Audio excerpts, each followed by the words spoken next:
1 Samuel chapitre 18. 1 Samuel chapitre 18.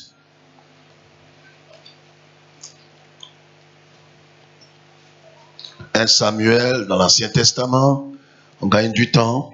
1 Samuel chapitre 18.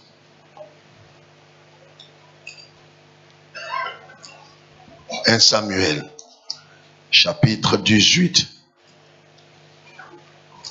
Nous lisons la parole de Dieu. 1 Samuel chapitre 18. Partie du verset.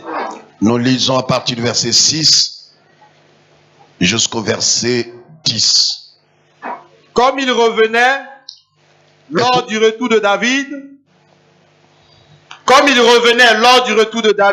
après qu'il eut tué le Philistin, les femmes sortirent de toutes les villes d'Israël au devant du roi Saül, en chantant et en dansant. En faisant quoi? En chantant et en dansant. Je parle à quelqu'un en faisant quoi? En chantant et en dansant. Tu n'es pas le premier à chanter et à danser. Continue. Au son des tambourins et des triangles et en poussant des cris de joie. En faisant quoi? En poussant des cris de joie. Alors quand on pousse des cris de joie, tu te crois tellement sérieux. Et comme tu ne marches pas selon l'esprit, tu vois tout dans la chair. Ce que nous faisons, nous le faisons selon la Bible. Quand on pousse des cris de joie, ce n'est pas parce qu'on est rassasié, mais c'est pour dire à Dieu qu'au-dessus de tout, tu es le Dieu tout-puissant. Et que même si ce matin, en venant ici, je suis encore souffrant, et personne ne se soucie de moi, je pousse des cris de joie pour dire que j'ai déjà la victoire par anticipation. Alléluia. Et puis quoi, les femmes? Les femmes qui chantaient se répondaient les unes aux autres. Oui. Et disaient, Saül a frappé ses 1000. Saül a frappé ses 1000. Et David ses 10 000. Saül fut très irrité. Saül fut quoi? Fut très irrité. Oui. Et cela lui déplut. Et il dit, on en donne 10 000 à David. Et c'est à moi que l'on donne les 1000. Il ne lui manque plus que la royauté. Et Saül regarda David d'un mauvais œil. D'un quoi? D'un mauvais œil. Continue. À partir de ce jour et dans la suite. De ce jour et dans la suite. Continue. Le lendemain, le mauvais esprit de Dieu saisit Saül. Quoi ça? Le mauvais esprit de Dieu saisit Saül. Allons doucement. Quoi ça? Le mauvais esprit de Dieu saisit Saül. Souligne ça dans ta Bible. Prends un bic bleu ou un bic rouge, souligne le mauvais esprit de Dieu. Souligne ça. Tu vas comprendre des choses cette année. Le mauvais esprit de Dieu. Il a ça en réserve. C'est quoi il a envoyé sur la terre le jour de la Pentecôte? Le Saint-Esprit. Le Saint-Esprit.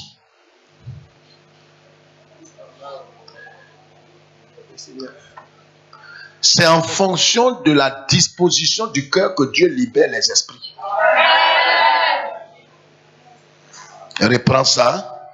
Le lendemain, le mauvais esprit de Dieu saisit Saül. Il saisit qui? Saül. C'est les sorciers qui font ça, hein? Les sorciers. Non. Les attaques. Non. C'est une attaque. Non. Charnelle. Comment tu vas grandir dans la foi? Il a préparé le chemin. Dieu n'a fait que l'accompagner. Son cœur est préparé pour recevoir le mauvais esprit que l'Éternel Dieu envoie. Dieu n'a pas de mauvais esprit. Mais il y a des mauvais esprits qui sont à sa disposition.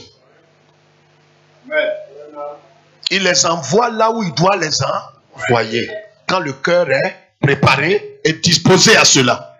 L'esprit qui est disposé à recevoir le Saint-Esprit, il envoie le Saint-Esprit. Là où le cœur est disposé pour recevoir un mauvais esprit de Dieu, assieds-toi.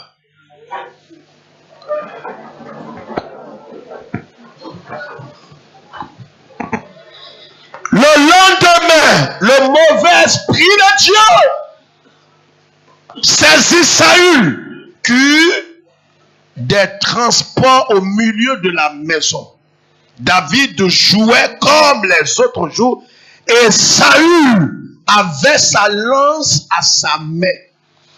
Saül se leva sa lance, disant en lui-même, je frapperai David contre la paroi. Mais David se détourna de lui 2 fois. Ce sera ta portion cette année.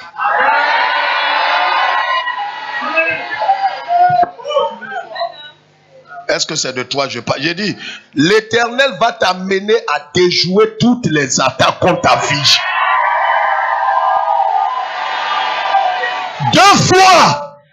2 fois, il a lancé une lance contre David. De quoi s'agit-il? Le thème de notre message ce matin. Marcher selon la chair.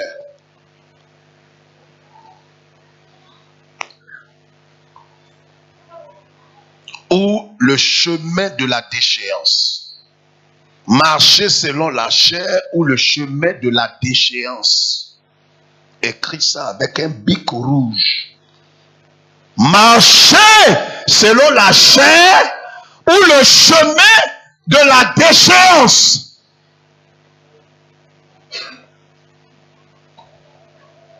Voyez frères et sœurs, je le répète et je rappelle à toute fin utile. Quand un homme entend la parole de Dieu, lève la tête s'il te plaît. La parole déclare que si quelqu'un est en Christ, il est une nouvelle création. Les choses anciennes sont passées. Voici toutes choses sont devenues nouvelles. Mais en même temps, quelque chose reste à faire. Il est devenu une nouvelle création. Il est devenu un être nouveau. Le vieil homme a été crucifié. Mais à l'intérieur de cet homme qui est devenu une nouvelle création, il y a ce que la Bible appelle le moi ou la chair de péché et de mort. C'est l'essence et l'héritage que le vieil homme qui est mort a laissé dans ton corps physique. C'est ce que la Bible appelle la chair. Dis la chair. Dis-le avec conviction. Dis la chair. Dis la chair de péché et de mort. Pourquoi? Parce qu'il y a la chair, il y a 2 types de chair. Il y a la chair physique, le corps de l'homme. Jésus avait un corps, mais ce corps-là n'était pas contaminé par le péché. Écoute-moi très bien.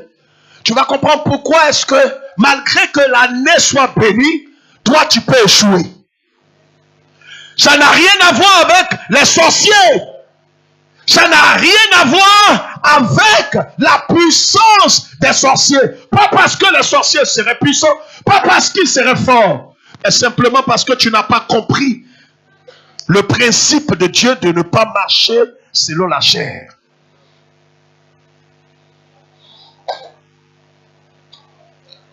C'est pourquoi Dieu a averti les apôtres, a parlé par la bouche des apôtres. Et leur a dit, ne marche pas selon la chair. Le croyant en Christ, il n'est plus dans la chair. C'est des expressions que j'explique. Le croyant en Christ est dans l'esprit. Il n'est plus dans la chair. Mais cela ne peut pas l'empêcher de vivre selon la chair. Si quelqu'un comprend. C'est pourquoi quand on parle, il faut suivre. Ta distraction va te faire perdre beaucoup de marché cette année. J'ai dit, le chrétien qui est né de nouveau, qui a l'esprit de Dieu, qui a été scellé par l'esprit, il n'est plus dans la chair. Il n'est plus dans la chair. Mais s'il ne veille pas, il va vivre selon la chair. Dans et selon sont 2 expressions différentes. Le croyant est dans l'esprit, mais il peut vivre selon la chair. Et c'est un danger pour lui de vivre selon la chair. Pourquoi est-ce que plusieurs, en 2018, ont connu des tracasseries, ont été exposés, ont connu des déboires, des déceptions, ont connu toutes sortes de choses, d'humiliation, qui ne venaient pas forcément de Dieu, mais venaient du choix qu'ils avaient opéré. Il y a des choses qui viendront dans ta vie comme conséquence de l'acte que tu as posé. Pas parce que Dieu est en train de t'éprouver, mais simplement parce que tu as emprunté un chemin et le chemin que tu as emprunté a déclenché une conséquence dans ta vie. La chair de péché et de mort, c'est l'ennemi le plus puissant à l'intérieur de toi. Celui que certains appellent le trait intérieur. Les sorciers n'ont aucun pouvoir sur toi si tu ne marches pas selon la chair. Tu n'es plus dans la chair. Mais si tu marches selon la chair, tu t'exposes. On peut prier pour toi. On peut prophétiser. On peut t'imposer la main. On peut verser des tonnes d'huile sur toi. Tu seras misérable au soir de la vie. Parce que tu as choisi le chemin de la déchéance. Le chemin où tu n'as plus de droit. Le chemin où tu es déchu. Le chemin de la confusion. Dans tes affaires, dans tes relations, dans ton foyer, dans tout ce que tu entreprendras, tu seras confus. Pas parce que Dieu n'est pas fort, mais parce que tu as décidé d'emprunter le chemin des déchus, des rétrogrades, des gens qui ne vivent pas selon l'esprit, mais qui vivent selon la nature adamique, la nature déchue. C'est pourquoi tu prends un risque, tu joues avec le feu. Tu joues avec le feu. Certains ont commencé à jouer avec le feu depuis ces 3 dernières années. Tu joues avec le feu. Tu joues avec ta destinée. Ça n'a rien à voir avec les sorciers. Ça n'a rien à voir avec les génies qui seraient forts. Ça n'a rien à voir avec le diable qui serait puissant. Mais ça a quelque chose à voir avec le jeu double que tu es en train de jouer avec Jésus. En même temps que tu es là, dans l'esprit, tu veux marcher selon la chair. Tu veux marcher selon le moi intérieur. Tu veux satisfaire tes désirs et tes penchants. La chair est l'ennemi du croyant né de nouveau. Le païen, l'inconverti, il peut être dans l'église, mais lui, il est dans la chair. Mais le croyant né de nouveau n'est plus dans la chair. Le païen est dans la chair. C'est pourquoi il est maudit. La chair te place sous la malédiction. C'est pourquoi la Bible dit en Romains chapitre 8, le verset 1 à 2, il n'y a plus de condamnation pour ceux qui sont en Christ, mais surtout pour ceux qui ne marchent pas selon la chair. La condamnation dont on parle, si tu marches selon la chair, alors tu vas toi-même te maudire. Personne ne pourra l'enlever.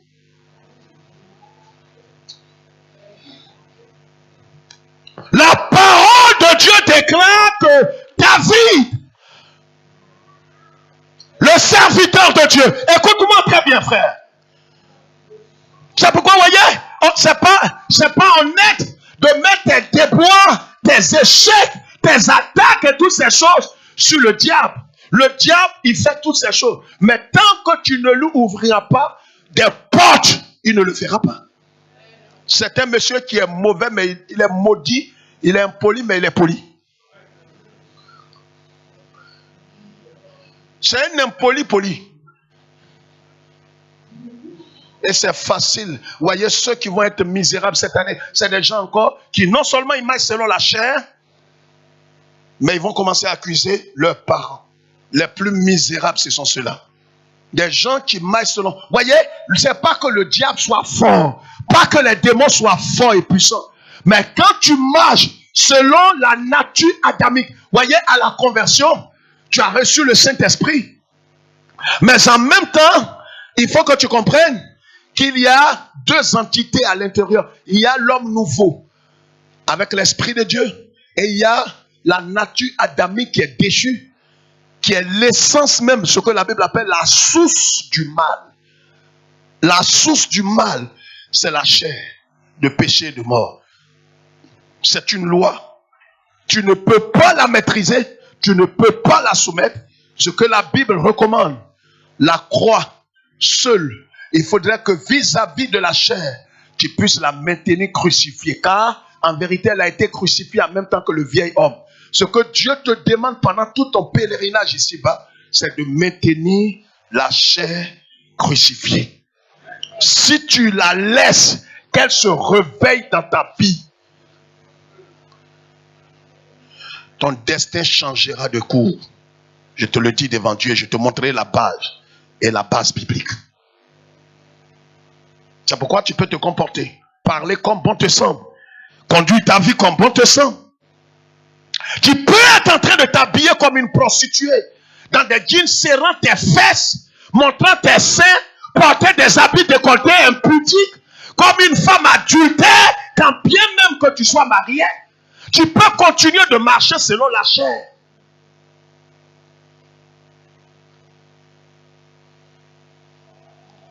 On a prononcé sur moi des paroles de bénédiction. J'ai apporté mes dîmes, j'ai apporté mes offrandes. Il n'y a pas un jour où je n'ai pas été fidèle. Mais parce que tu n'as pas compris que la Bible dit que la plus grande mise en garde que Dieu te donne, c'est de ne pas permettre à la chair qui est en toi de se manifester, de te conduire. Si elle te conduit, ta vie n'est que vanité. Malgré tout ce qu'on a prononcé sur toi, c'est peine perdue. Le roi Saül, écoute-moi bien,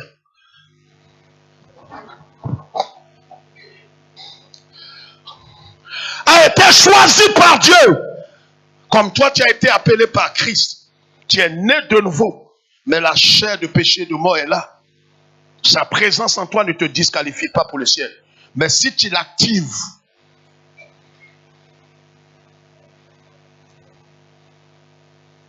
vous pouvez venir ici, vous savez, il y a le Wi-Fi ici, dans tout le temple et dans les bureaux. Mais si vous venez ici que vous n'activez pas votre Wi-Fi, les données, vous ne les activez pas, vous ne saurez pas qu'il y a le Wi-Fi ici. Mais dès que vous les activez, vous saurez. Il y a une loi qui est à l'intérieur de toi.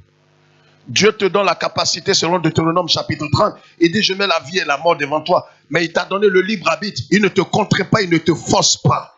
Il te dit, je t'encourage à choisir la vie pour vivre. Mais si tu choisis la mort, c'est ton choix, c'est ta portion. Saül, roi devant Dieu, il a combattu en sautant comme un guerrier. Et il a tué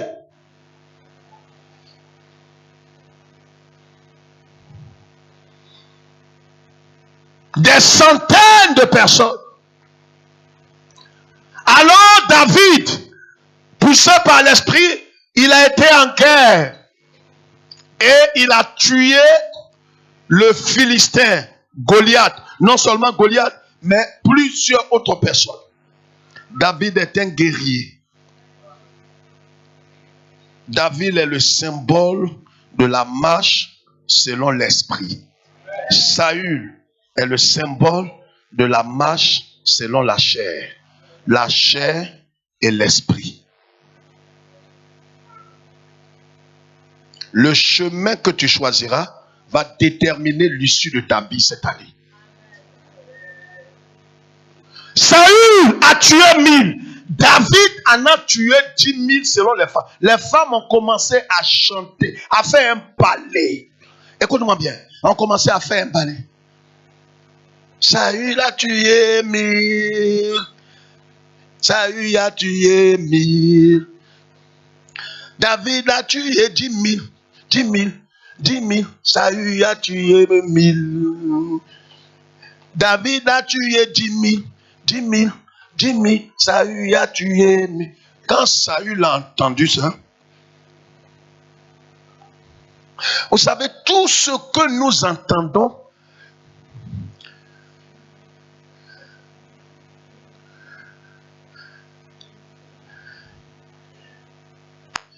va jusqu'à l'intérieur de nous et va révéler notre être intérieur. Les femmes n'ont pas dit que Saül n'a rien tué. On dit qu'il a tué seulement 1000, c'est la vérité. Et David en a tué 10 000. Voyez, quand quelqu'un est conduit par le vénin, vous savez, la chair est plus grave que le cancer du cerveau. Écoutez-moi bien ce matin. En tout cas, si tu es né pour ne pas te perdre, il faut que ce message ce matin que le Dieu des cieux m'a révélé, tu puisses le saisir. La chair de péché de mort est plus grave que le cancer du cerveau. C'est plus grave que tout.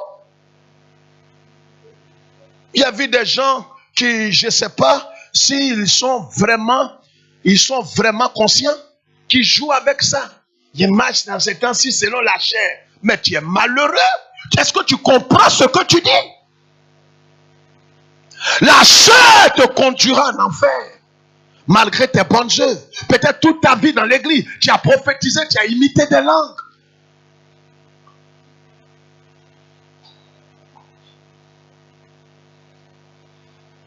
Saül est choix de Dieu.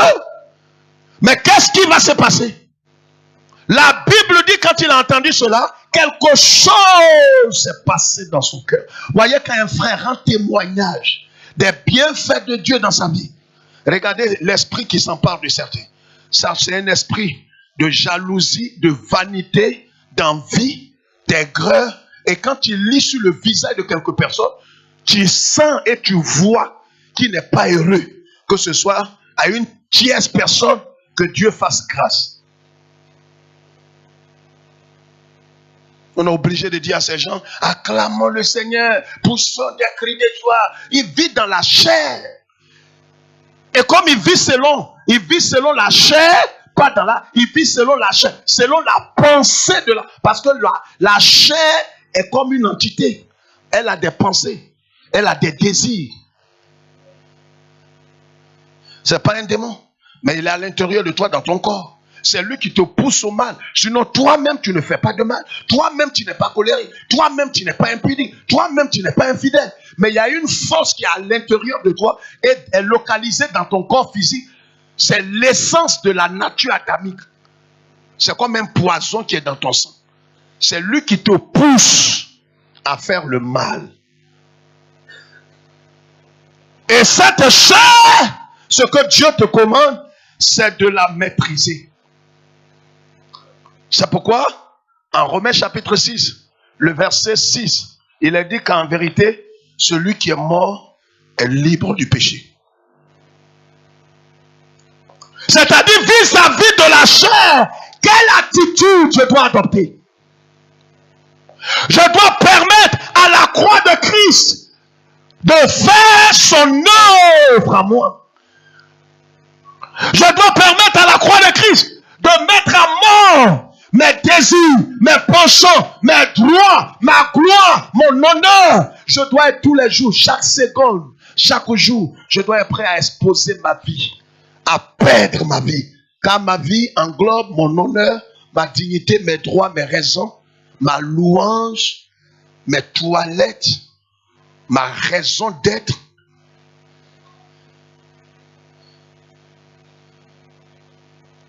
Ton moi est plus grave, plus puissant que les démons. Aujourd'hui, plusieurs ont commencé à reprendre, à vivre dans la chair. Vous les voyez dans leur langage, dans leur manière de s'habiller, même des femmes mariées, des femmes infidèles, ont commencé à vivre selon la chair.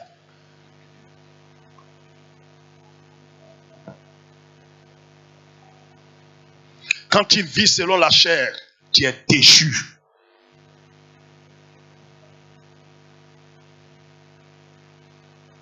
On peut prier pour que l'année soit bénie. Elle est déjà bénie. Mais toi, tu ne peux pas être béni. Parce que le chemin que tu as emprunté ne conduira pas vers la bénédiction.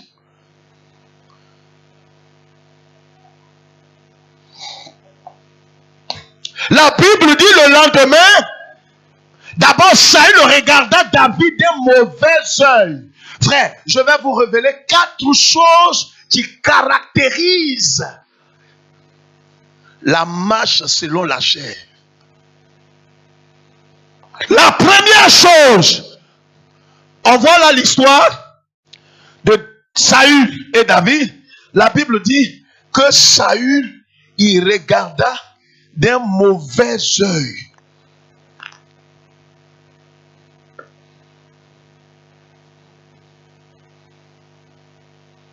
Il regarde. La première chose la plus importante, c'est la vanité. Je veux que tu écrives ça. Ceux qui sont au fond, qui me suivent là. J'ai dit d'écrire ça. La vanité. Voyez, le psalmiste l'a dit et son fils, l'ecclésiaste, Salomon, a parlé de vanité. Vous savez, frères et sœurs, levons la tête. Voyez, très souvent, nous empruntons le chemin de la vanité. Voyez, quand quelqu'un est en train de vivre dans la chair a ses 4 principes comme fondement. La vanité du cœur. Et c'est souvent ce qui me blesse le cœur. Quand quelqu'un est vaniteux,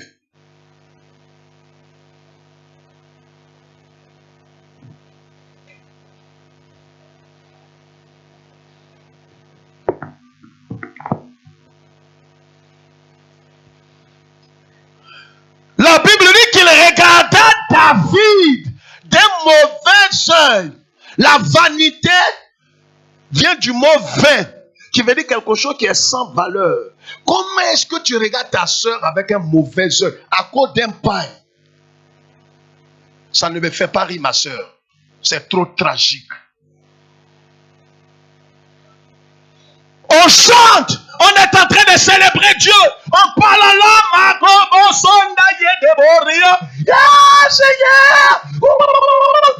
orgueilleux, traître, hypocrite, fils du diable. Tu trembles, tu chantes, mais quand tu ouvres tes yeux, tu es rempli d'envie vis-à-vis de ta soeur. C'est dû à quoi? C'est la vanité. Qu'est-ce qui a de la valeur dans tout ce qui est dit? Qu'est-ce qui a de la valeur? Voyez, la chair nous pousse à vivre dans la vanité. Des gens qui se prennent pour ceux qui ne sont pas.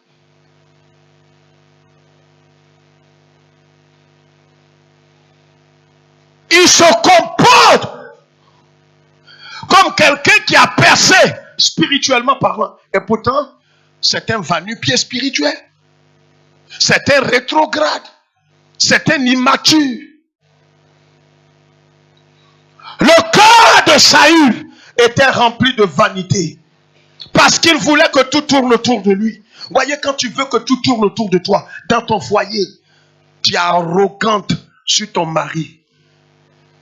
C'est un homme qui t'a épousé, c'est pas toi qui l'as épousé. Je parle des femmes mariées ici.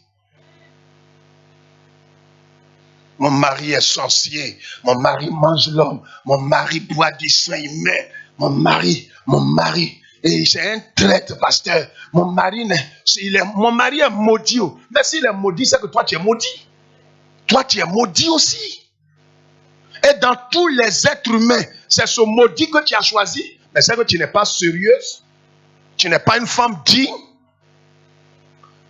Voyez, quand ton cœur est rempli de vanité, voyez comment la chair te pousse vers la déchéance.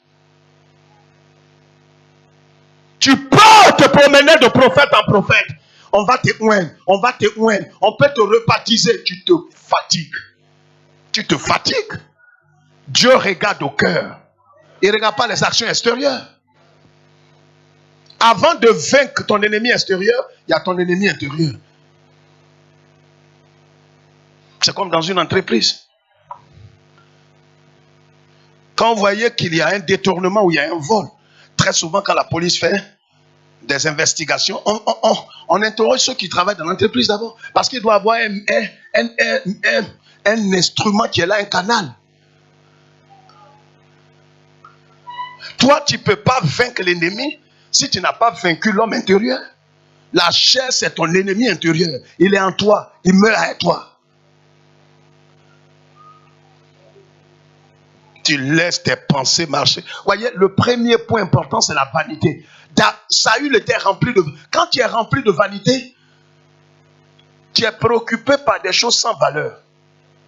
des bêtises dans l'église. On ne m'a pas visité. La dernière fois, on partageait les pains. C'est la queue du pain qu'ils m'ont donné. Et celui qui parle, là, il est âgé.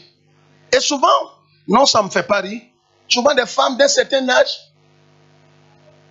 Et il est frustré. Mais c'est tellement gauche et décevant. La chair va te tuer.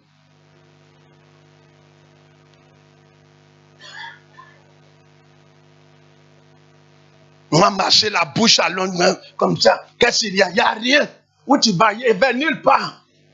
Et ceux qui parlent à 60 ans, 50 ans.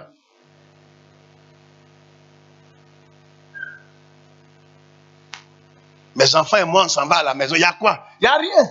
Il n'y a rien. Dans l'église, là, il n'y a pas l'amour. Il n'y a pas l'amour. On partageait Coco Baka. Coco Baka, ils ont partagé Coco Baka la Jouka. C'est un verre en caoutchouc qu'ils m'ont donné, ma femme et moi. C'est quelle église? Tu fais la honte de ta génération. Coco Baka, ça a quelque chose à voir avec ton salut. Et pour ça, ton visage est serré. Coco Baka va faire quoi?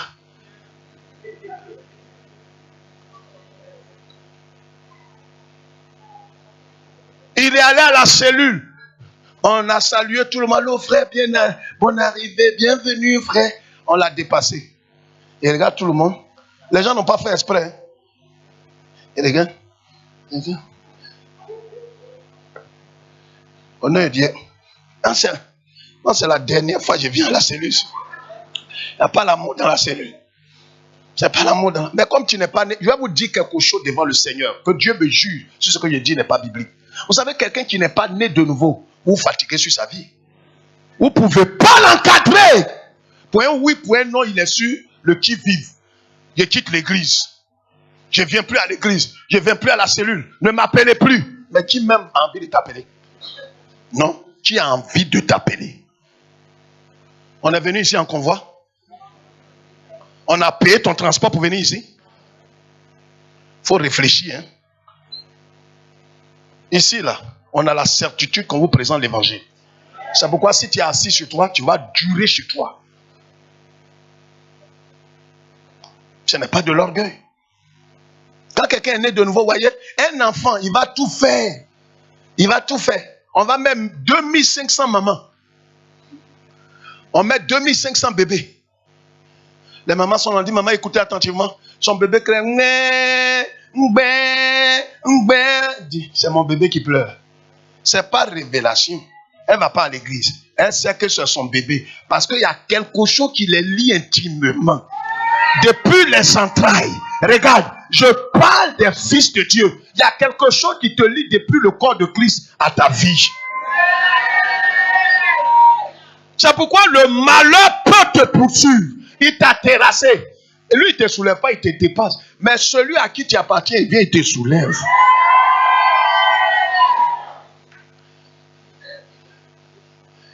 Ma maman faisait ça.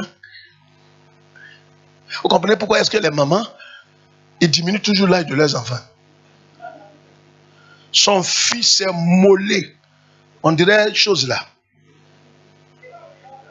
L'enfant là a 12 ans. Mais il a cessé de téter à 8 ans.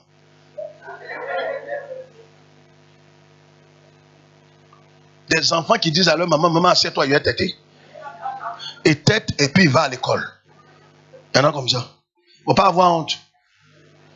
Le Seigneur t'a déjà délivré. Mais aujourd'hui, ils sont intelligents. Regarde, cet enfant qui est là, tu vas venir taper, donner cocotin à cet enfant. Sa maman va se lever. Qu'est-ce qu'il y a? Qu'est-ce qu'il y a? Qu'est-ce qu'il y a? Mon enfant t'a fait quoi? Un enfant comme ça, un bébé comme ça. Tu es là, tu es bébé poilu comme ça là. Mollet, on dirait mollet de une chose là.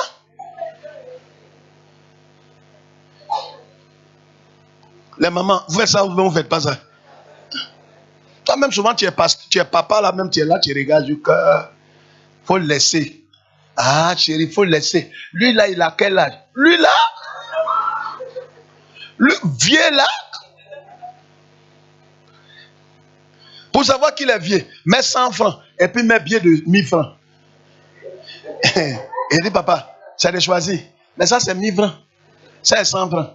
Ça, là, ça fait 10 fois 100 francs. Et prends bien là.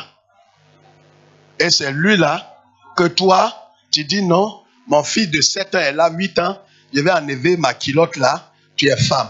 Tu es en train de maudire ton enfant et tu es en train de lui montrer l'insexe. La Bible dit dans Lévitique, maudit soit celui qui voit la nudité de sa mère. Et beaucoup de mamans maudissent leurs enfants comme ça. Des papas qui se lavent avec leurs enfants. Papou, lavons-nous, lavons-nous, lavons-nous. Dis oui, il se lave. C'est là. Dis lave-toi, lave-toi, lave-toi, papou. Papou, lave-toi, lave-toi. Dis papa, je me lave. Il ne se lave pas. Il se lave les yeux. Tu es en train de le maudire. Il y a des malédictions comme ça qui subsistent. Mais je crois que le sang de Christ a lavé tout ça. Saül, la chair en personne, le symbole, l'image de la chair. Voyez, quand vous empruntez le chemin de la chair, vous empruntez le chemin de la déchéance, le chemin du chemin large, le chemin de l'égarement. C'est pourquoi cette année, voyez, la vanité du cœur. C'est pourquoi la Bible dit vanité des vanités, tout est vanité. Ésaïe, lis ce passage. Ésaïe, écris ça rapidement. Ésaïe 41, verset 29. Proverbe 21, verset 16. Ésaïe 30, verset 7. Quelqu'un lit pour moi. Ésaïe 30, verset 7.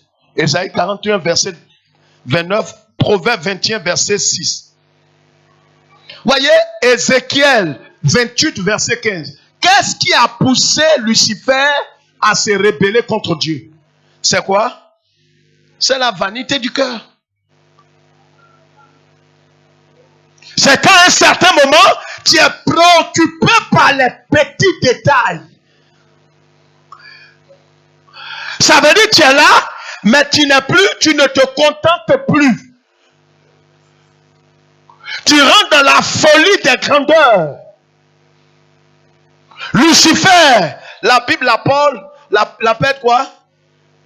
As brillant, qui veut dire porteur de lumière. C'est lui qui portait la lumière. Mais vous voyez, quand bien même qu'il portait la lumière, il n'était pas satisfait. Il y a des gens qui ne sont pas satisfaits.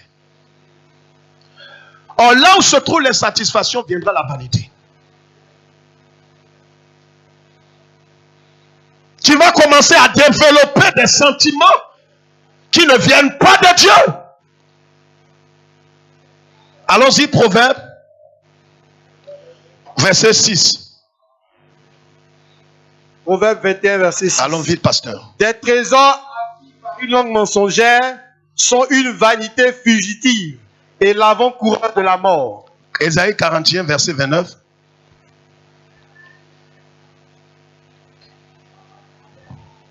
Ésaïe 41, 29. Voici, ils ne sont tous que vanité. Leurs œuvres ne sont que néant. Leurs idoles ne sont que vain souffle. Voyez, frère, la vanité, quand la vanité s'installe dans le cœur d'un homme, il ne se contente plus. Il court derrière ce qui n'a pas de valeur, ce qui est inutile, ce qui est stérile, ce qui est sans valeur. C'est la vanité. Ce qui n'est pas essentiel à sa vie, c'est ce qu'il poursuit maintenant. Pourquoi depuis je marche avec le Seigneur, je n'ai pas de mari. Le mari est important, mais le problème est que ce n'est pas la finalité de ta vie. Il y a des hommes autour de toi, des femmes autour de toi, des sœurs comme toi qui sont mariées, mais souvent elles ont envie de sortir du foyer. Si Dieu ne t'a pas encore béni avec un mari, continue de lui rendre grâce. J'ai dit, continue de lui rendre grâce. N'envie pas ta sœur qui est mariée. Ne poursuis pas, peut-être pour toi tu es marié, mais tu n'as pas encore d'enfant depuis ton mariage. 15 ans, 16 ans, 20 ans. Tous te demandent dans l'église. À la fin, ça te gêne. Voyez, la vanité va t'amener à aller tricher. Aller coucher avec quelqu'un d'autre, ramener l'enfant, peut-être c'est ton mari qui ne va pas bien. Tu vas envoyer un enfant d'un jour, enceinte d'un jour, et tu vas attribuer ça à ce monsieur. Mais c'est une malédiction. Cet enfant, il sera maudit à cause de toi. Ouais, la vanité, quand tu marches selon la chair, ton cœur est rempli de vanité. des choses stériles, des choses vaines que tu poursuis. Tu ne vois pas la bonté de Dieu, tu ne regardes jamais la bonté de l'Éternel. C'est comme très souvent dans une famille, dans un couple. 90% des femmes ne regardent jamais ce que l'homme a déjà fait. Elles regardent ce que l'homme n'a pas encore accompli. Je ne sais pas si... Pour nous, on est là. On va avoir encore Pagne hollandais un jour encore. Elle en a au moins 85.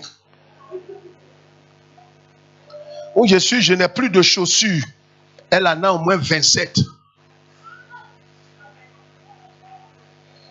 Je parle à quelqu'un. Il n'y a même plus de chaussures. Voilà les 27 chaussures. Et c'est même plus. Tout ça là. Il a porté. Ça là, c'est avant-hier payé. Ça fait 3 jours.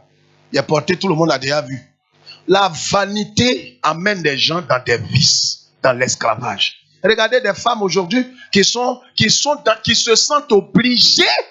Ça me fait peur, ça me fait pitié. Honnêtement, j'ai de la pitié pour ces sœurs.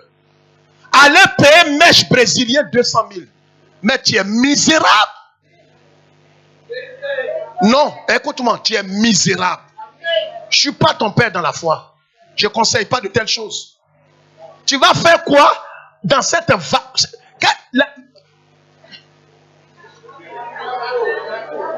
mèche de... Quand ça est sur ta tête, il y a un climatiseur dedans. Ça produit l'argent. Vous voyez la vanité dans laquelle vous mettez. Et une soeur pauvre, envieuse, va voir ça dans l'église. Tanti, c'est quel cheveu ça encore? Parce que ça arrive sur tes fesses ici. C'est quel cheveu ça encore? Hein? C'est mèche brésilien, ça fait 300 000.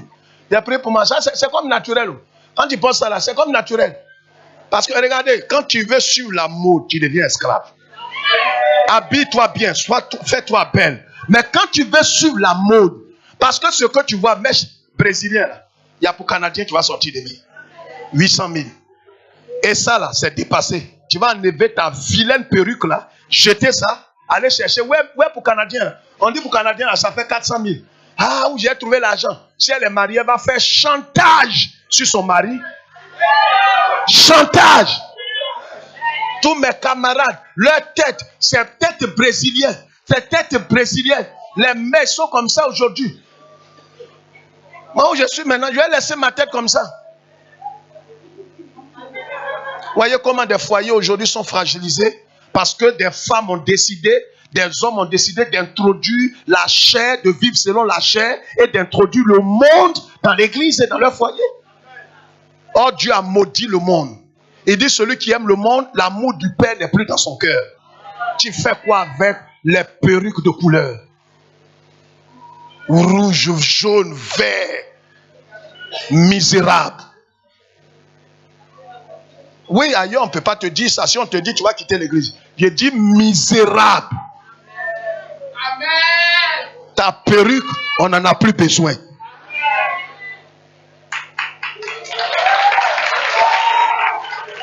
On va marcher dans la chair. Te faire belle et devenir esclave sont deux choses différentes. Habille-toi selon tes moyens. Aujourd'hui, il y a des sœurs qui ne parlent pas à d'autres sœurs. Pourquoi? Parce que la sœur porte une perruque de 300 000, mais est-ce que c'est ton argent? Est-ce que tu peux me prêter ta perruque? On prête perruque, on sait ce qui est dans ta tête là. Vous voyez, quand tu veux vivre, ouais, et tout ça, c'est la vanité, c'est la chair. Cette année, que la vanité n'anime pas ton cœur.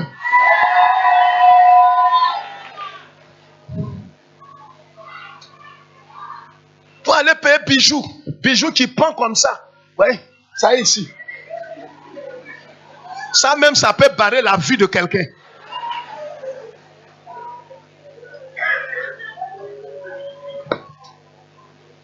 C'est pas mauvais. Si c'est ce qui plaît à ton mari, il aime la vanité et des choses vulgaires, c'est bon, ça me dérange pas. Mais ne viens pas ici pour barrer la vue de quelqu'un. Voyez, si on ne fait pas attention, vous voyez pourquoi l'église évangélique, la puissance de Dieu n'est plus? Parce que plusieurs ont introduit le monde dans l'église. Le monde est en train de s'asseoir dans l'église. La mondanité est en train de prendre le dessus. Des cheveux de plusieurs couleurs. Et même pas des jeunes filles, des vieilles femmes qui font ça. Tu fais quoi avec des cheveux rouges, jaunes, verts? Oh, c'est quelle équipe ça encore?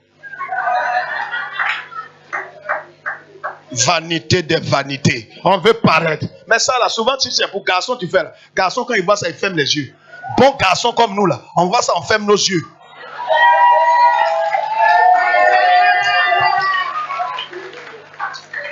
Souvent vous compliquez la vie. J'ai rendu le témoignage de ma femme ici. C'est dans la simplicité qu'un homme va te trouver. Souvent tu te mets des fardeaux, des artifices sur toi. Faux ongles, faux cils. Comme ma femme, quelqu'un. Voilà cils qui est ici.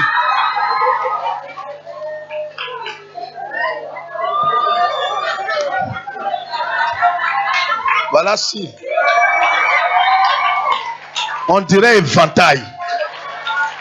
Tu vas où avec ça là? Et tu crois que c'est ça garçon aime. Tu vas passer et faire tes yeux comme ça. Garçon comme nous là, c'est simplicité il aime. Femme simple, propre, pas exagéré. Habille-toi mais sois modéré. Même si tu te maquilles, maquille-toi avec modération. Tu vas porter perruque, mais perruque là, a modération. Tout avec modestie. Ne rentre pas dans la vanité. Aujourd'hui, tu vas regarder sur 10 heures. C'est dur de voir quelque chose qui est naturel.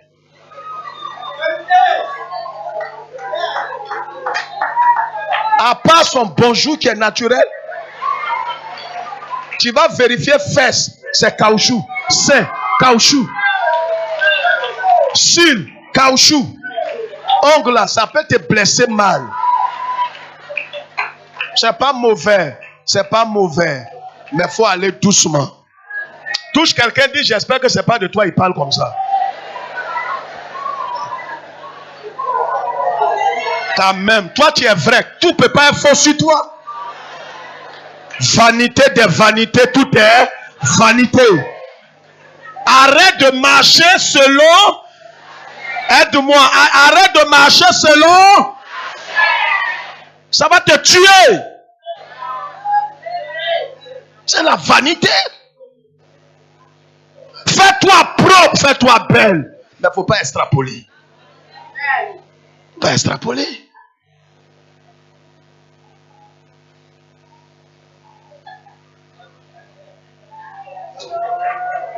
La vanité. Vous voyez, c'est la vanité là qui a entraîné quoi? Exode chapitre 20, verset 3 dit quoi? Tu n'adoreras pas d'autre Dieu que l'Éternel. Vous voyez, la vanité t'amène à t'adorer. Regardez tous ces artifices là. C'est pourquoi on s'adore. C'est une adoration de soi. Très souvent. C'est une idolâtrie. Ça veut dire, vous voyez, le vaniteux, il se préfère que tout. Il se croit au-dessus de tout le monde. Il est vaniteux. C'est l'adoration de ta personne. L'adoration du moi. Ce que certains théologiens appellent quoi, l'estime de soi. C'est démoniaque. Les gens enseignent ça dans les églises évangéliques aujourd'hui. L'estime de soi, le développement personnel. C'est des enseignements des sociétés maçonniques. Le moi là est maudit. C'est pourquoi Dieu veut que tu la maintiennes crucifiée. Si tu marches selon la chair, c'est l'estime de soi, le développement personnel, l'appréciation de soi et toutes ces choses, c'est la chair. Habille-toi, sois propre, mais n'extrapole pas. On n'a pas besoin d'extrapoler dans la présence de Dieu. Tu vas porter des choses qui vont exposer ta nudité, ce n'est pas nécessaire. Voyez, la deuxième chose importante, c'est la jalousie. La jalousie est complice de la vanité. Quelqu'un qui est vaniteux, il est toujours jaloux. Il est envieux.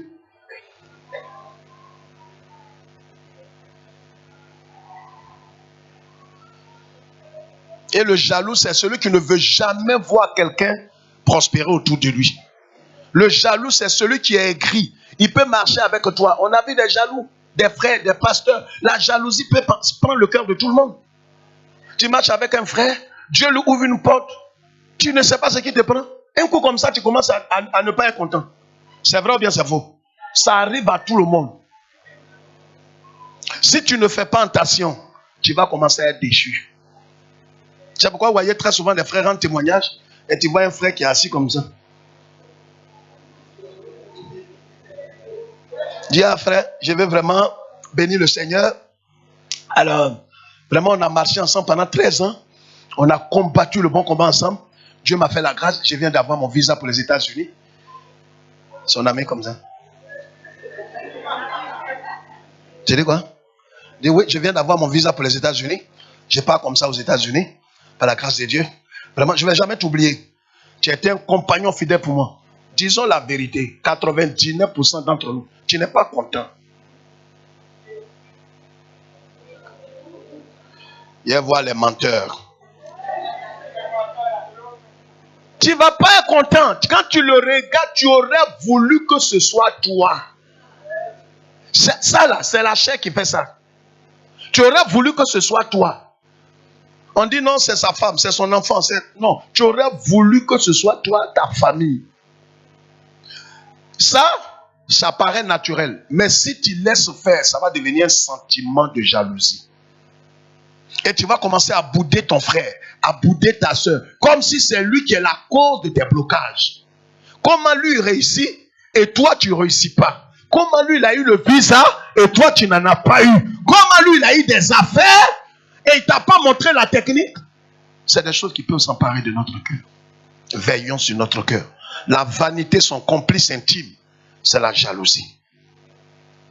Combien d'entre nous ne sont pas remplis de jalousie? Jalousie même dans l'église.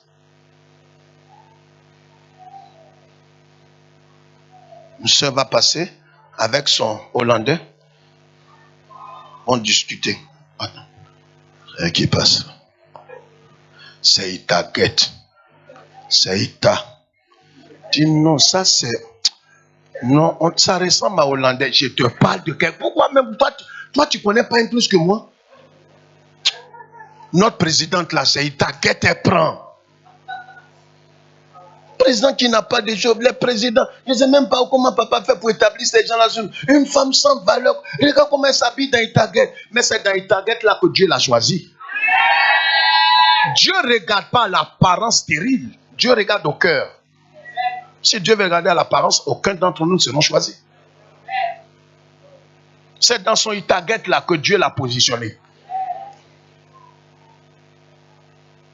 Ne juge pas. Vous voyez, l'aigreur, la jalousie. Et souvent, ça fait... Tu n'as même pas la force de t'approcher de ton frère, de ta soeur, pour lui dire, frère, vraiment, tu as telle entreprise, est-ce que je peux venir faire vraiment tant? Est-ce que je peux travailler avec toi? Est-ce que je peux faire ça? Je peux vraiment essuyer tant? Je peux faire quelque chose? Non, ça ne t'intéresse pas. Toi, tu es là, c'est la jalousie, tu laisses entrer dans ton cœur. Tu donnes une place de choix à la jalousie dans ton cœur. Approche-toi de ta soeur et demande-lui, où est-ce que tu as fait la couture de ton pain? Il y a des gens aussi qui sont tellement aigris et vaniteux.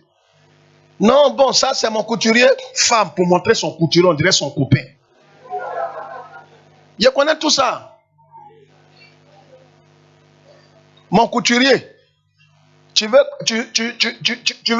chose. Mon couturier quoi? C'est ton mari. Tu flirtes avec l'homme là. Couturier, quelqu'un qui cohabite de tout le monde. Montre où il se trouve.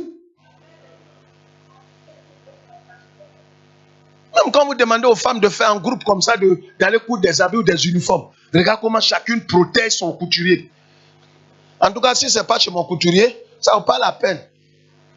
Ça ne vaut pas la peine. Je dis, mais moi, on n'a qu'à envoyer ça chez ton couturier. Et mon couturier, Moumouni. Quand c'est comme ça, je n'ai pas confiance en ces femmes. Je commence à douter. J'ai une mauvaise pensée pour toi. Je ne crois pas que tu n'aies pas de relation quelconque avec cet homme. Tu protèges Moumouni pourquoi? Et si son couturier a cousu quelque chose qui n'est pas bien, elle va défendre son couturier. Mais c'est des signes qui ne trompent pas. Ton couturier a mal cousu, habille de tout le monde, mais on dit il a mal cousu. En quoi tu es frustré? C'est de mon moumouni, vous parlez comme ça. C'est de mon moumouni, vous parlez comme ça. Non, non, non, si c'est trop. La chair. Vous voyez, quand on marche dans la chair, vous voyez comment ça se passe? Non, ça suffit comme ça. Si c'est de moumouni, vous voulez parler, ça suffit comme ça. J'en ai trop reçu maintenant. Ça suffit, chacun n'a qu'à aller coudre chez son couturier. Chacun, moi, depuis le soir, moumouni. Depuis le soir, moumouni. Je suis ton mari, mais je vais te redresser. Parce que je vais douter de toi. Tu ne peux pas parler d'un couturier comme ton copain. C'est quelle relation vous avez? Quand on monte dans l'esprit, on ne peut pas permettre à la vanité et à la jalousie de s'en. C'est la jalousie qui a amené Lucifer, le porteur de lumière, à vouloir prendre la place de Jésus. Voyez, quelqu'un qui est jaloux, il est rempli de vanité. Celui qui est rempli de vanité est rempli de jalousie. C'est-à-dire, il ne se contente de rien. Il voit toujours son prochain. Il envie son prochain. Il a voiture, quelqu'un a vélo de course, mais il veut son vélo de course là. Il a hollandais, quelqu'un a cousu son habit dans Itaguette. Et tu peux me donner ton habit là? Aïe, ma soeur, pour toi là c'est hollandais? Dis oui, je sais. C'est la jalousie qui fait ça. Souvent, vous ne pouvez pas comprendre. La personne là est en train d'être conditionnée par la chair. Et il est en train d'emprunter le chemin de la déchéance. Regardez le troisième point. Le troisième point, c'est l'envie. Vous voyez comment les trois sont liés? L'envie.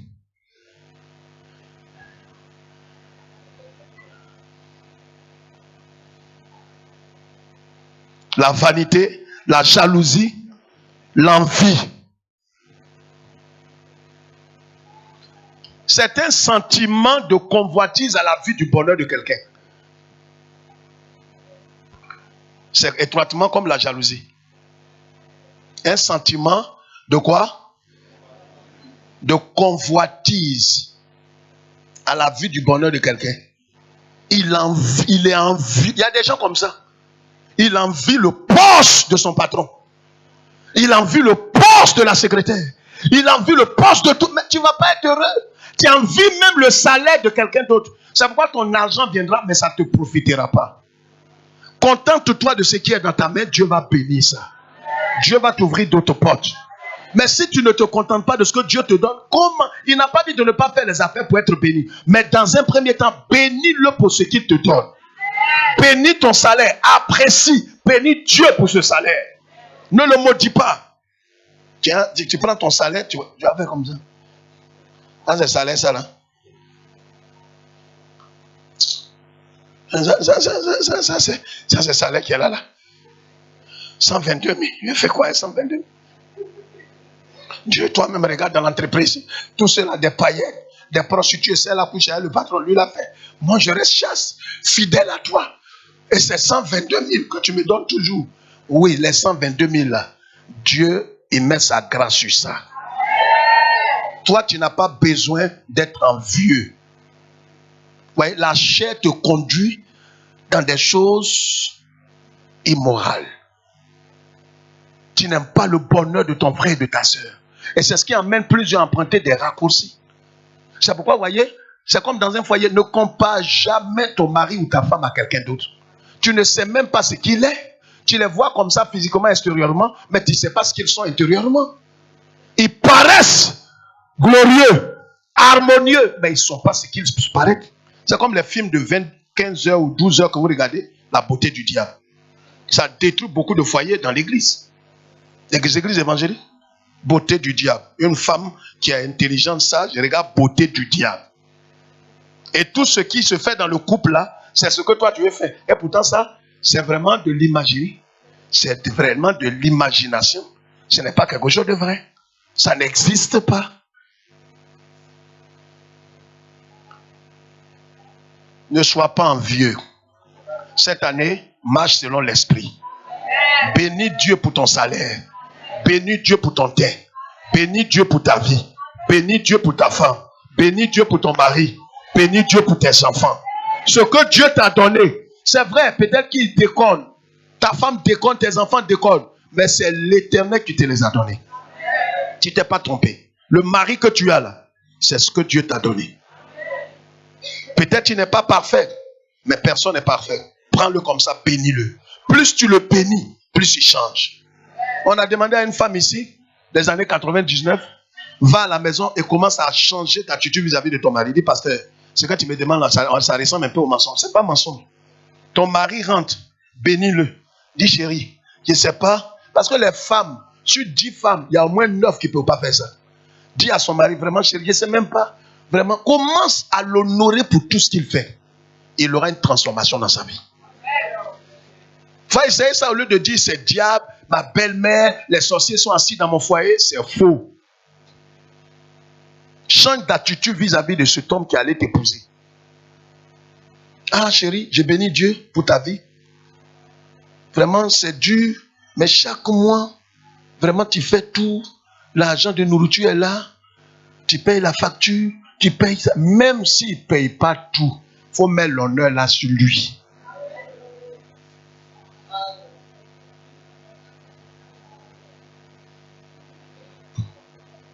C'est son devoir ou bien ce n'est pas son devoir? Voici ce qui a tué les femmes. S'il ne veut pas payer la maison, papa, il va payer. Papa, il va payer. Papa, il va payer. Et tu es charnel. Tout ce qu'il fait là, apprécie-le pour ça.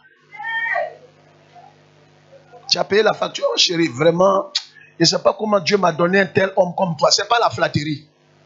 Tu es en train de l'encourager. Parce que cet argent, il pouvait l'orienter. Il y a des garçons qui orientent ça dans d'autres choses. Lui, il prend soin de toi. Bénis-le, bénis Dieu pour tous ces détails. Tu vas voir que cet homme qui rentre, qui sort. Ah chérie, vraiment quand je bénis Dieu, vraiment, tu rentres tôt, tu fais tant, et pourtant tôt il est venu là, c'est 22h. Tu bénis le Seigneur. Amen. Tu l'encourages. Ne sois pas envieux. Faites-la. Voilà, faites-la. Le voisin là, j'ai entendu bé.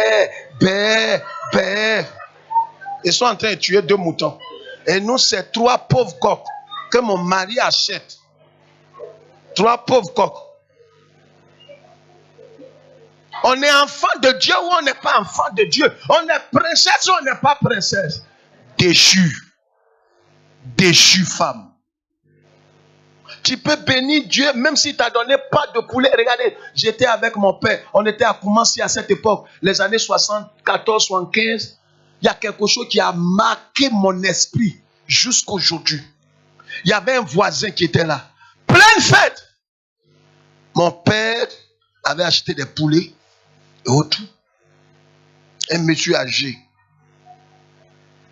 Je ne vais jamais oublier ça jusqu'à ma mort. Le monsieur allait là où on dépouille les poulets, où on les déplume. Un homme âgé. On était dans le même quartier. Il est allé là-bas. Le jour de fête, il n'avait rien. Mon père était à cette époque plus âgé que lui. Mais c'était un père de famille. Il ne pouvait pas avoir en dessous de 50 à cette époque-là. Il était âgé.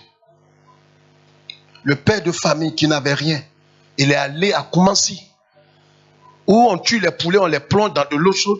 Il est allé là-bas demander aux Aoussa, est-ce qu'il peut travailler? Et quand tu finis de faire ça, on te donne la tête du poulet, plus les pattes du poulet. Aujourd'hui, quand je vois certaines personnes d'entre vous, avec votre ingratitude, ça me brise le cœur. Ne sois pas envieux. Pendant que toi, tu manges peut-être un seul morceau de viande, peut-être une part de poulet. Il y a quelqu'un qui est assis juste à côté de toi, qui ne sait même pas ce qu'il va manger. Ne sois pas envieux. Bénis Dieu pour ce que tu as. Tu es marié. Il y a une femme qui n'est pas encore mariée. Toi, tu es marié, tu n'as pas d'enfant. Elle-même, elle n'est même pas encore mariée. Toi, tu es marié, tu n'as pas d'enfant. Mais il y a une qui est mariée, qui n'a pas d'enfant, mais elle a le cancer. C'est pourquoi en toutes choses, ne fais pas de comparaison. Bénis Dieu. Cette année, ne marche pas selon la chair. Ne marche pas selon tes penchants. Expose ta vie au Seigneur. Dis Seigneur, je veux marcher selon ton esprit.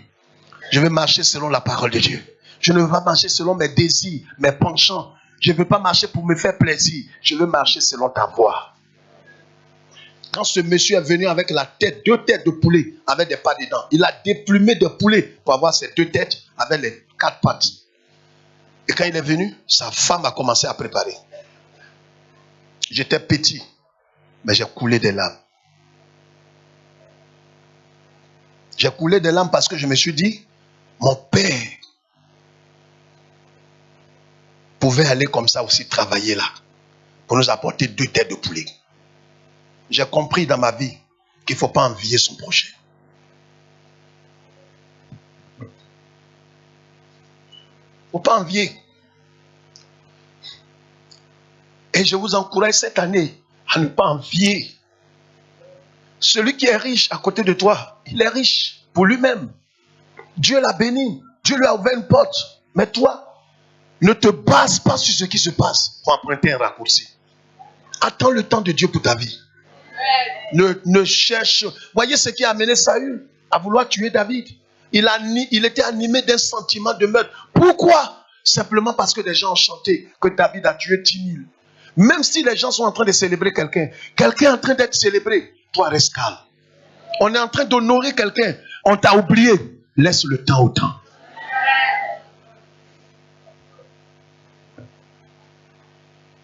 La 4e chose, l'avidité. Le désir ardent et immodéré de posséder quelque chose. Désir ardent et immodéré de posséder quelque chose. Matthieu chapitre 6, versets 33 à 34. Le désir immodéré de posséder quelque chose. Il y a des gens qui veulent des choses par tous les moyens. Ils veulent le mariage, le voyage, le succès, par tous les moyens. Ça, c'est l'avidité. C'est la chair qui fait ça. Cette année, si je ne réussis pas, je vais réussir. On veut pas, je vais voyager. L'avidité. Matthieu chapitre 6, verset 33 à 34. Regarde, le Seigneur dit cherchez premièrement le royaume et la justice de Dieu. Et nous donnera ce qui est nécessaire à notre vie. Ne sois pas avide de gain. L'avidité, le jeune homme qui a rendu témoignage tout à l'heure, c'est l'avidité de son cœur. Il faut dire les choses par leur nom. Et le pasteur a eu raison de guider, de clairer le peuple, d'orienter le peuple. Quand votre cœur est avide d'argent, on va vous proposer des choses sur Internet. On va vous proposer des entreprises. On va vous proposer des mariages, des voyages. Vous allez tomber dans le coup parce que tu es avide. Tu es cupide. Tu aimes le bien matériel plus que tout. Examine toutes choses. Analyse tout. Expose tout au Saint-Esprit. Seigneur, voici un boulot qu'on me demande d'aller faire. Est-ce que ce boulot-là t'honore? Ne vois pas d'abord l'argent. Vois ce qui t'attend derrière l'argent. Non, voici quelqu'un qui est venu, je ne vais pas en parler. Il m'a dit de ne pas parler à quelqu'un. Je ne vais pas en parler. Il dit il va m'épouser. Il vient de Londres. Il vient de London. Vraiment. Il a souffert jusqu'à... Si Maria est tombée sur moi en 2019, là, je ne vais pas parler à quelqu'un. Est-ce que tu sais derrière ce Londonien-là, ce qui est là-bas? Est-ce que tu sais?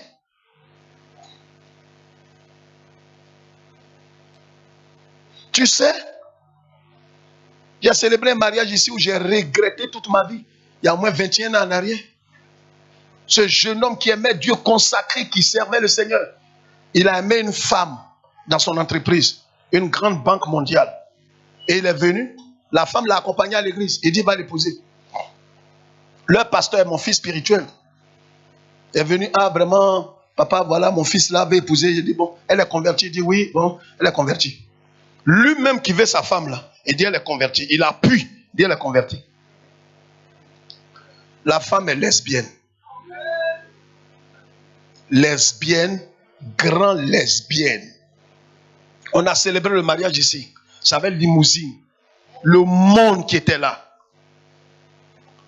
Mais le problème est que pendant le mariage, j'avais des malaises. J'étais mal à l'aise à l'intérieur de moi. Je n'avais pas une conviction. Je ne sais pas pourquoi j'étais mal à l'aise. Sa dame de compagnie qui attrapait son sac, c'était sa femme.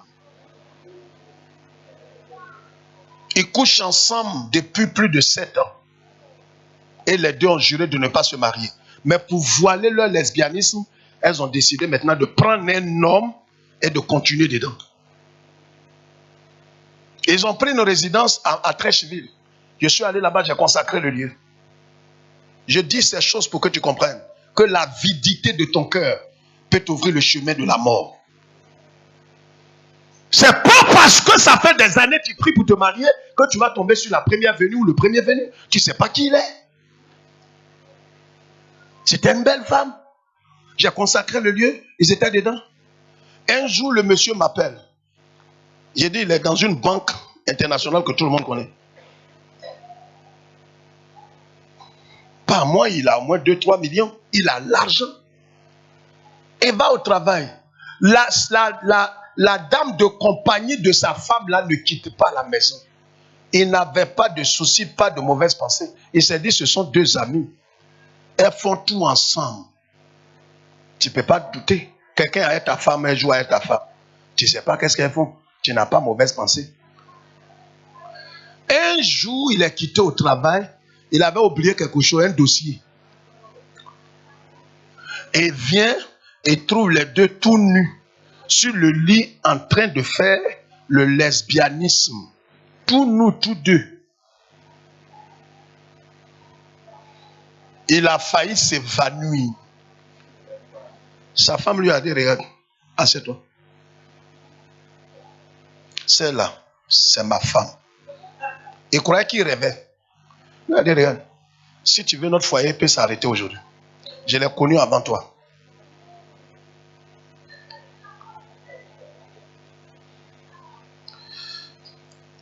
Ils sont venus me voir.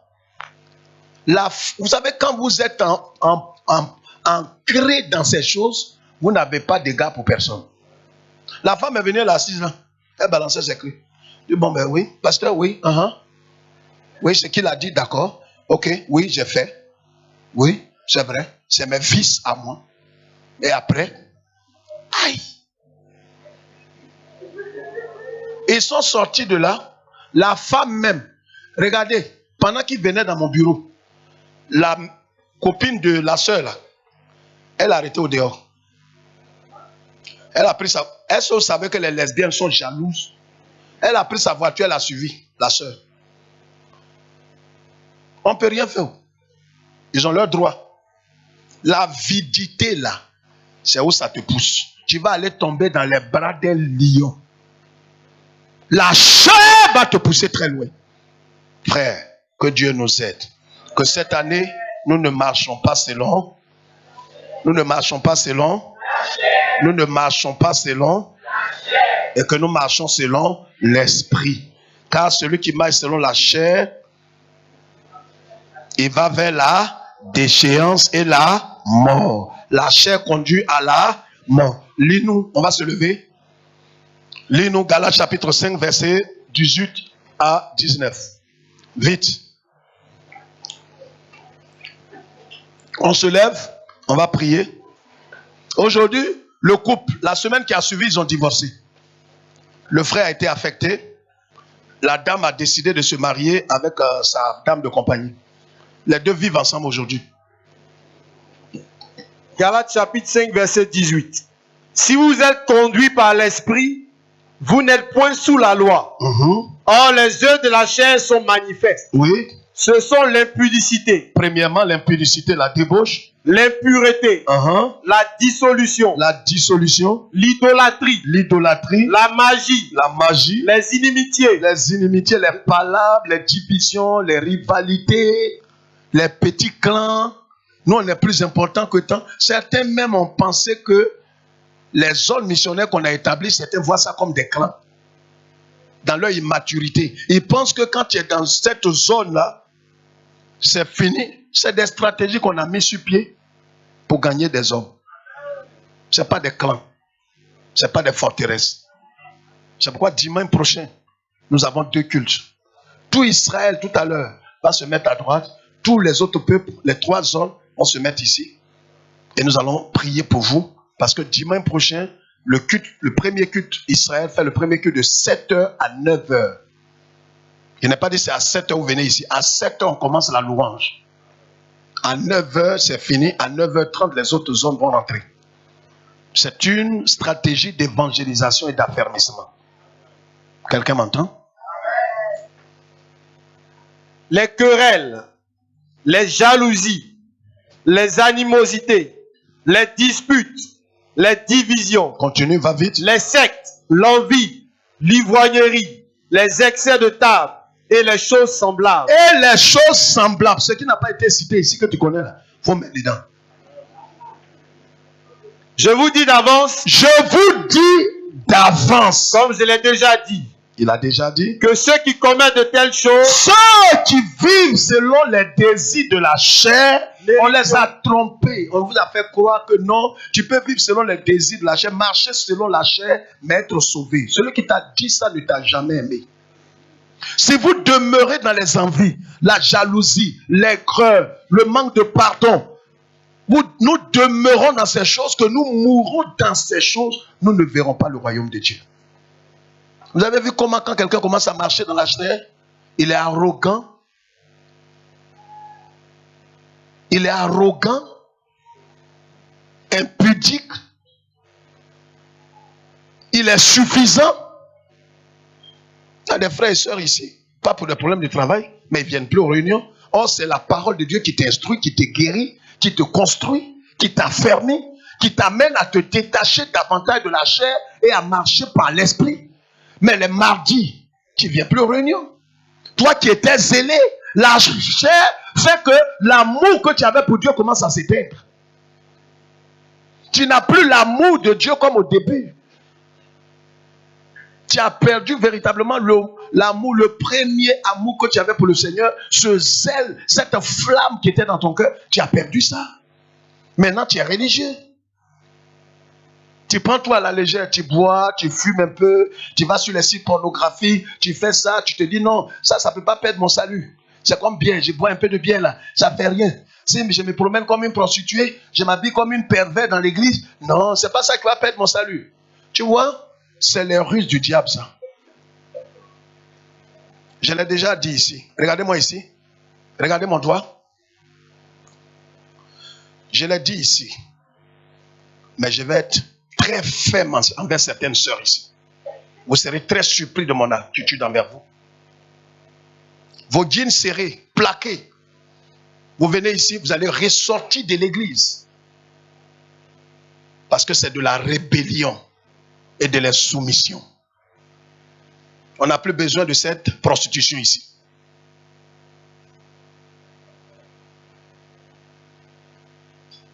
Des habits dégradants que vous ne pouvez même pas porter. Dans les cabarets, les femmes païennes ne portent plus. Vous ne pouvez pas porter ça pour venir ici. Si tu ne peux pas t'habiller décemment, ça ne vaut plus la peine. Reste chez toi. Reste chez toi.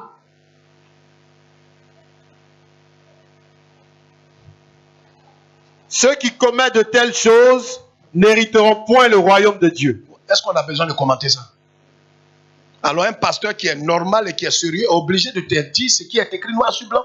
Parce que mon vœu, ce n'est pas ta dîme et tes offrandes.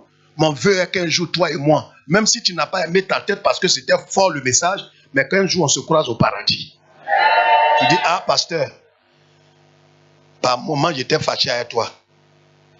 Mais on est déjà au paradis. On n'est pas parenté. Je ne sais même pas d'où tu viens. Si je me permets de te parler comme ça, c'est pour le ciel. Je n'attends rien de toi.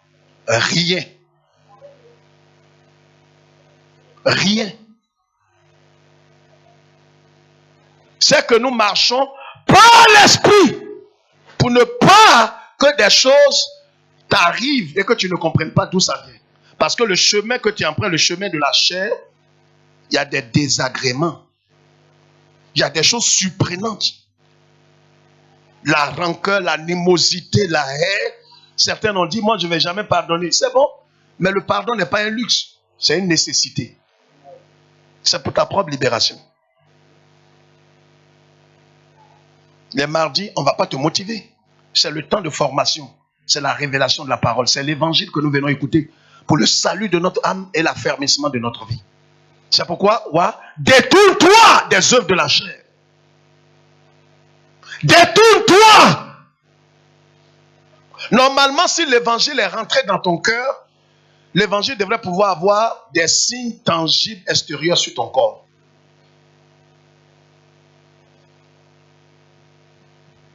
Il y a certaines choses que je ne vais plus permettre.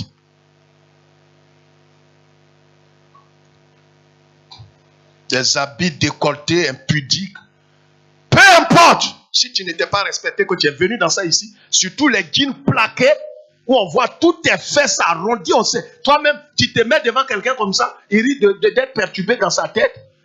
Je vais te mettre dehors. Si les présidents des femmes ne peuvent pas le faire, je vais le faire. Elles vous ont parlé dans les cellules, elles vous ont parlé dans les maisons, mais moi, je vais le faire. Je suis le pasteur principal. Moi, je vais vous voir aller au ciel. Souvent, les responsables, ils sont un peu gênés. Moi, je ne suis pas gêné. Les pasteurs, souvent, sont gênés à cause des dîmes. Mais tu es venu ici, on t'a parlé de dîmes. On dit non, on n'a qu'à laisser. L'esprit ne m'a pas encore convaincu. C'est pourquoi il m'habille comme tant. Mais pendant ce temps, nous, on fait comment? L'esprit qui ne t'a pas convaincu, là, tu es en train de nous mélanger le cœur. Quelqu'un m'a compris? Est-ce que quelqu'un m'a compris?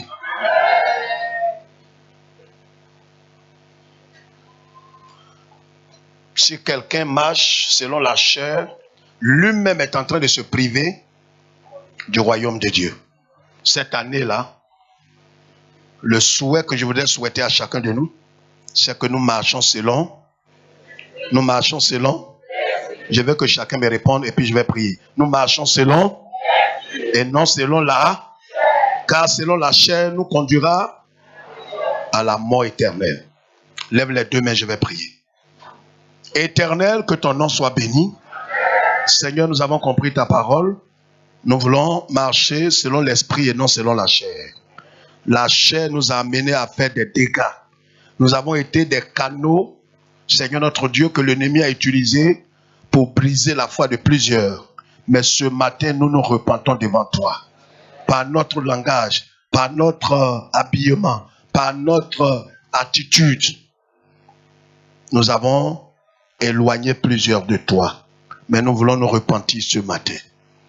Aide-nous par le Saint-Esprit à marcher selon l'Esprit. À marcher selon l'Esprit.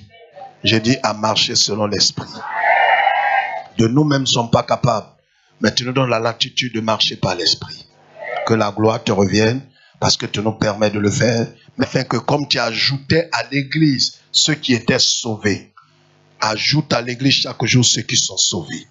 Et donne la force et la foi, la latitude à ceux-là de venir aux enseignements pour devenir plus forts.